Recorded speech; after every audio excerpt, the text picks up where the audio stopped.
Aïe, j'espère que je te portes bien. Aujourd'hui, j'aimerais échanger quelques conseils avec toi sur comment avoir un job étudiant ici en Allemagne, encore appelé Werkstudent.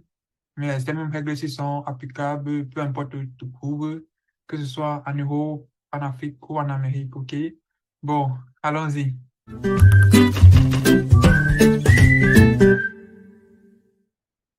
Donc, le premier conseil que j'ai pour toi, c'est de te spécialiser dans un domaine qui te passionne et un domaine qui est aussi recherché par les entreprises. Parce qu'à la fin, ce sont les entreprises là qui vont te payer.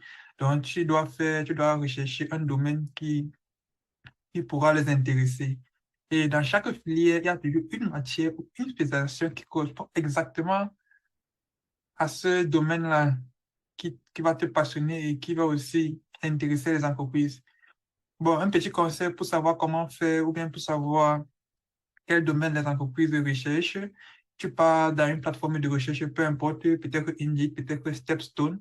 Tu tapes un peu ta filière ou bien ton domaine. Tu vas voir, ils vont parfois lister là en bas. On recherche des personnes qui connaissent faire ça, ça, ça. Tu as des compétences en telle programmation, bien tu as des compétences en IoT, bien tu as des compétences, je ne sais quoi, en finance. Ils vont détailler tout ce qu'ils ont besoin. Là, c'est comme ça que tu peux savoir ce que les entreprises recherchent. Et même si tu ne veux pas demander le travail, il faut juste voir ce qu'ils recherchent là. Tu vas voir après que tous les entreprises auront presque les mêmes demandes et c'est sur ça que tu dois te focaliser. OK? Le prochain conseil que j'ai pour toi, c'est être prêt à apprendre et être ouvert aux nouvelles technologies. Moi, par exemple, pour mon premier job que je cherchais, l'entreprise demandait non seulement des compétences en JavaScript et en Task, mais il demandait aussi des compétences en .NET Core. Moi, j'avais des compétences juste en JavaScript et en TypeScript et en Node.js même. Mais je n'avais pas ces compétences-là en .NET Core. Qu'est-ce que je fais? Est-ce que je dois abandonner mon job à cause de .NET Core ou est-ce que je dois affronter ce .NET-là? Là, je me suis décidé d'affronter ce .NET-là. Et quand tu apprends cette nouvelle technologie, elle devient une valeur ajoutée pour l'entreprise. Et c'est ainsi que je suis devenu même trop bon sur ce .NET. Et l'entreprise, vraiment, ils étaient vraiment fiers de m'avoir parmi les vrais students, OK? Donc, tu dois vraiment être prêt et être ouvert. Ne prends pas la paresse là, non, je connais Yahoo, je ne veux plus apprendre, non.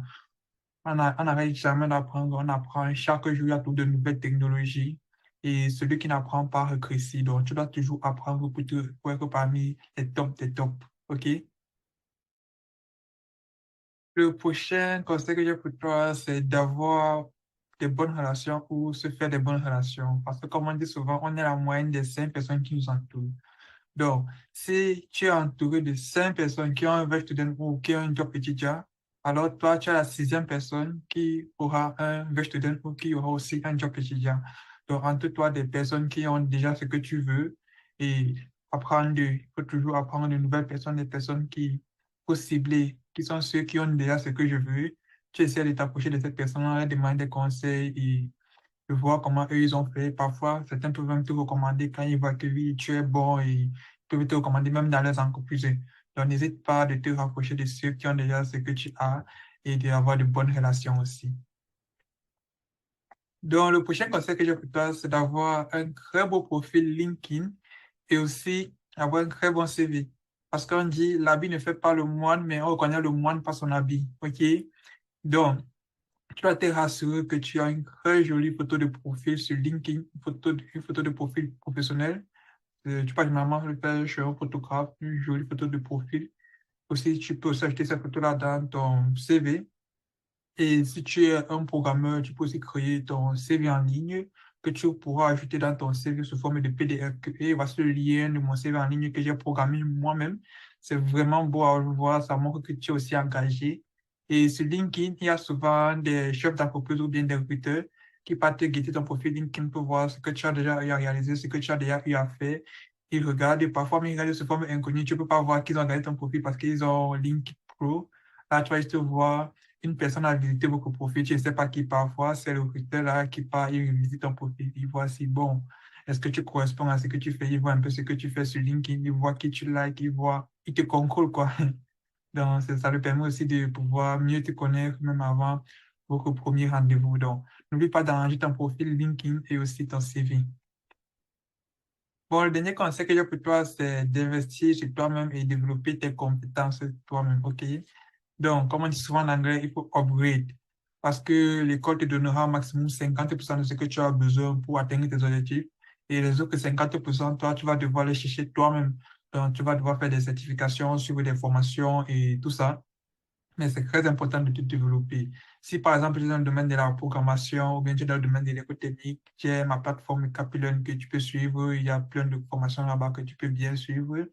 Ou alors sur ma chaîne YouTube, il y a parfois aussi des vidéos gratuites que j'ai ajoutées. Si tu es dans un autre domaine, les finances, je sais quoi, tu peux regarder des vidéos en ligne, tu peux regarder des formations en ligne, mais n'hésite pas de toujours te développer. Tu finis par être le plus grand gagnant quand tu te développes. OK?